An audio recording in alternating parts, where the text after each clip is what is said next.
இருதரப்பு உறவுகளை வலுப்படுத்துவது மற்றும் மத்திய கிழக்கின் தற்போதைய பாதுகாப்பு நிலை குறித்து ஆலோசிப்பதற்காக ஈரான் வெளியுறவு அமைச்சர் அப்பாஸ் அரக்சி தலைமையிலான உயர்மட்ட தூதரக குழு ஓமன் தலைநகர் மஸ்கட்டுக்கு பயணம் மேற்கொண்டுள்ளது.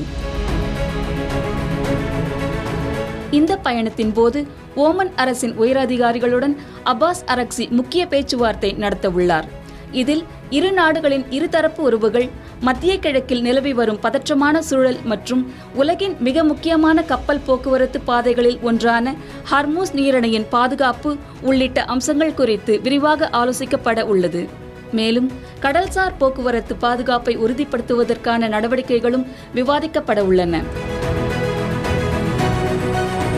சமீபத்தில் ஈரான் மற்றும் அமெரிக்கா இடையே ஏற்பட்ட இராணுவ மோதல்களை தொடர்ந்து பாகிஸ்தான் மற்றும் கத்தார் ஆகிய நாடுகளின் மத்தியஸ்த முயற்சியால் இருதரப்புக்கும் இடையே போர் நிறுத்தம் தொடர்பான பேச்சுவார்த்தைகள் முன்னெடுக்கப்பட்டன. எனினும் அந்த முயற்சிகள் அண்மைய நாட்களில் பின்னடைவை சந்தித்துள்ளதை பார்க்க முடிகிறது. இந்த சூழலில் உலகளாவிய எண்ணெய் மற்றும் வணிக கப்பல் போக்குவரத்துக்கு மிக முக்கியமான ஹர்மூஸ் நீரிணையில் பாதுகாப்பை உறுதிப்படுத்தும் விவகாரத்தில் ஈரான் முக்கிய பங்கு வகித்து வருவதால் ஓமனுடன் தொடர்ந்து ஆலோசனைகளை மேற்கொண்டு வருகிறது.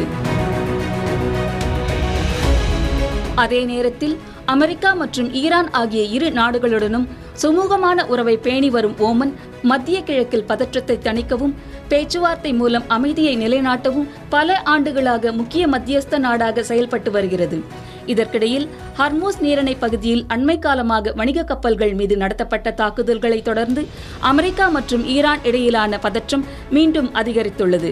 ஏவுகணை தாக்குதல்களும் தீவிரமடைந்துள்ள நிலையில் அப்பாஸ் அரக்சியின் ஓமன் பயணம் பிராந்திய பாதுகாப்பு மற்றும் சர்வதேச அரசியல் வட்டாரங்களில் முக்கியத்துவம் வாய்ந்ததாக கருதப்படுவதால் சர்வதேச அரங்கில் முக்கியத்துவம் பெறுகிறது.